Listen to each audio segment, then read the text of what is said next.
안녕하세요, 영디비입니다. 설마 이런 커널형으로 에어팟 프로가 나올까 라는 생각을 했는데 애플에서 실제로 에어팟 프로를 발표했습니다. 한국 시간으로 10월 29일 새벽 1시경에 애플 홈페이지를 통해서 공식 발표했습니다. 드디어 에어팟도 프로 라인으로 출시를 했는데요. 이전에 맥북하고 맥북 프로, 그리고 아이패드하고 아이패드 프로가 있었고, 아이폰도 11하고 아이폰 11 프로로 라인업이 만들어졌었는데, 에어팟이 얼마나 잘 팔렸는지 액세서리에 속해있던 아이템이 프로라는 이름을 달고 정식 제품으로 출시했습니다. 역시나 루머와 같이 인이어 타입으로 만들었고 액티브 노이즈 캔슬링을 탑재했습니다. 드디어! 그럼 애플 홈페이지 공개된 자료를 보면서 에어팟 2하고 에어팟 프로가 어떤 점이 바뀌었는지, 또 구매 전에 주의할 점을 살펴보도록 하겠습니다. 애플 홈페이지를 볼게요. 제품 상세 페이지라고 하는데 이게 진짜 와, 예술이에요. 에어팟 프로 스크롤을 내리면 디자인이 나오고 액티브 노이즈 캔슬링이 탑재되었죠. 주변음 허용 모드, 온종일 편안한 맞춤형 핏. 커널형이니까 팁을 변경할 수 있겠죠. 와, 이게 동영상이 아니라 스크롤을 왔다 갔다 하면 반응하는 UI인데 진짜 놀랍네요. 자, 첫 번째 살펴볼 디자인. 루머의 디자인을 봤을 때 에어팟의 하우징과 이어팁이 이어지는 이 각도는 되게 이상하다라고 생각했었는데 실제 출시 이미지는 많이 다릅니다. 이래야 착용 가능한 이어폰이죠. 세 가지 이어팁을 제공한다고 하는데 여기 이어폰 노즐이 기존 커널형과는 구조가 많이 다른 것을 볼 수 있습니다. 그리고 자세히 보면 타원형 이어팁이에요. 즉, 기존의 다른 이어팁은 절대 호환 불가합니다. 그렇다면 이 에어팟 프로와 호환할 수 있는 서드파티 이어팁이 다양하게 나올 것으로 기대가 됩니다. 에어팟 2는 오픈형이죠. 그리고 오픈형을 선호하는 분은 커널형의 답답함이 싫어서인 경우가 많습니다. 하지만 에어팟 프로는 과연 커널형? 여기 보면 팁 안에 통풍구가 있어서 귀 안쪽의 기압을 균일화해 준다고 합니다. 참고로 여기 보이는 이 통풍구는 아니에요. 만약에 여기 보이는 이 통풍구가 실제 통풍구였으면 이거는 커널형이 아니라 파워비치 프로 같은 세미 커널형으로 나왔을 거예요. 팁 안에 통풍구가 있기 때문에 약간 소리가 새는 이압을 해소해주는 그런 작은 홀이 있을 것으로 생각이 됩니다. 하지만 실제로 이게 완전 커널형인지 세미 커널형인지는 제품이 나와서 테스트를 해봐야지 알 수 있을 것 같습니다. 소리로 소음을 압도하다. 두 번째 역시 액티브 노이즈 캔슬링이죠. 쓱 넘어가서 외향 마이크가 있다고 해요. 그리고 안티 노이즈를 발생시켜 외부 소리를 없애주고 내향 마이크가 또 있어요. 내향 마이크도 노캔에 사용된다고 하면 이건 뭐죠? 바로 하이브리드 방식 액티브 노이즈 캔슬링이라는 거죠. 다시 올라가서 액티브 노이즈 캔슬링 기능은 귀 내부의 기하학적 구조는 물론 이어팁의 밀착 여부까지 실시간으로 감지해 이에 지속적으로 반응합니다. 이런 수준의 기능을 인이어 헤드폰은 에어팟 프로가 유일하죠. 정말?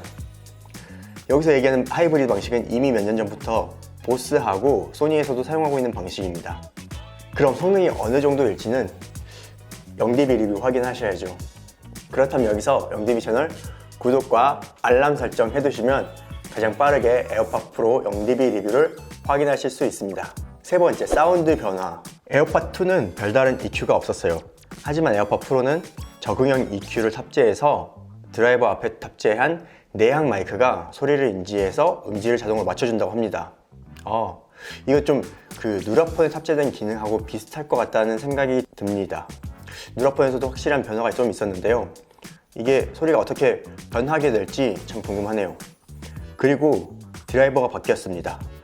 익스커션이 크다고 하는 이 의미는 진동판의 움직임이 크다는 의미예요. 진동판의 움직임이 큰데 왜곡이 적은 새로운 드라이버를 개발했다고 합니다. 에어팟 2에서는 안 보여주는 드라이버를 이번에는 직접 공개하고 있어요. 네 번째, 전용 앰프 탑재. 에어팟 2에서는 없었던 전용 앰프가 탑재됐습니다. 하이 다이나믹 레인지 앰프라는데 얼마나 사운드가 좋아졌을지 궁금해집니다. 그리고 에어팟 2와 같은 H1 칩이 탑재됐어요. 아마도 H1 칩은 프로를 위해 액티브 노이즈 캔슬링 기능도 탑재했던 것 같습니다. 즉, 에어팟 2에는 H1 칩을 달았지만 노캔 기능 사용하지 못하게 막은 거죠. 어차피 오픈형은 효과가 매우 적으니까요. 다섯 번째, 포스 센서. 에어팟 프로는 에어팟 2하고 버튼이 달라졌습니다. 에어팟 2에서는 모션 감지 가속도계만 사용해서 두 번 탭하는 방식으로 하나의 작동만 가능했었죠. 이번 에어팟 프로에서는 포스 센서가 추가되었습니다. 포스 센서는 이 부분인 듯한데요. 센서를 길게 누르면 노이즈 캔슬링 모드와 주변의 허용 모드를 전환할 수 있고 한 번 탭, 두 번 탭, 세 번 탭 이런 방식으로 다양한 기능이 가능해졌습니다. 여섯 번째, IPX4 방수 등급. 드디어 에어팟이 프로를 달고 방수가 가능해졌습니다. 공식적으로 IPX4 등급을 갖추었다고 하고 이것은 땀과 습기에 강하다고 합니다. 그런데 말이 안 되는 부분이 있어요. 여기 보시면은 마이크를 보호하며 소리를 받아들이는 메쉬 부분의 면적이 넓어졌대요. 그래서 바람이 많이 부는 상황에서도 깨끗한 통화가 가능하다는데 이게 메쉬가 넓어졌으면 바람이 더 많이 들어올 텐데 어떻게 더 깨끗한 통화가 가능하지? 이건 제품 받으면 제가 테스트 해보기로 하죠.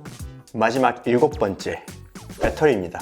배터리는 액티브 노이즈 캔슬링이 탑재되면서 에어팟2보다 줄었습니다. 에어팟2는 이어폰 자체로 5시간 사용할 수 있는데 에어팟 프로는 이어폰 자체로 4시간 30분, 즉 30분이 줄었어요. 제가 볼 땐 ANC 탑재하고 이 정도 사용시간이면 선방한 겁니다. 물론 케이스를 포함한 전체 사용시간은 24시간으로 동일합니다. 마지막으로 구매 전에 의문이 드는 점을 정리를 해볼게요. 첫째, 커널형으로 바뀌었지만 이게 완전 커널형인지 세미 커널형인지 의심이 됩니다. 둘째, 전용 이어팁이기 때문에 기존의 다른 이어팁과는 호환이 안 된다는 것이죠. 그리고 셋째, 가급적 구매 전에 착용감 확인이 필요합니다. 제가 보기엔 이 에어팟의 노즐 각도가 파워비치 프로하고 굉장히 비슷해 보여요. 제 경우에 파워비치 프로의 팁 각도가 좀 제 귀하고 안 맞아서 좀 불편하다는 생각을 했었거든요. 그래서 살짝 불안한 감이 듭니다. 넷째, 가격 정책이 이상해요. 미국 출시가가 $249인데 환율 계산하면 29만 8천원 정도.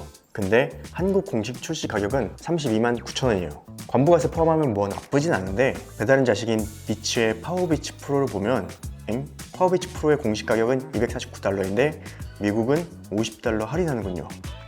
아무튼 $249인데 한국 판매가는 26만 9천원이에요. 파워비치에 비하면 무려 6만원 정도 비싸게 책정이 됐다는 거죠. 아무튼 저도 보는 즉시 에어팟 프로를 주문을 해놨고 이제 미국에서 배송이 되고 있을 거예요. 그리고 배송이 되는 대로 리뷰를 할 계획입니다. 여러분 에어팟 프로 궁금한 점 있으시면 댓글 달아주세요. 제가 댓글 보고 궁금한 점 리뷰로 해결해 드리겠습니다. 그리고 구독과 알람 설정 해두시면 가장 빠르게 영디비의 에어팟 프로 리뷰를 보실 수 있습니다. 그럼 다음 영상에서 만나요.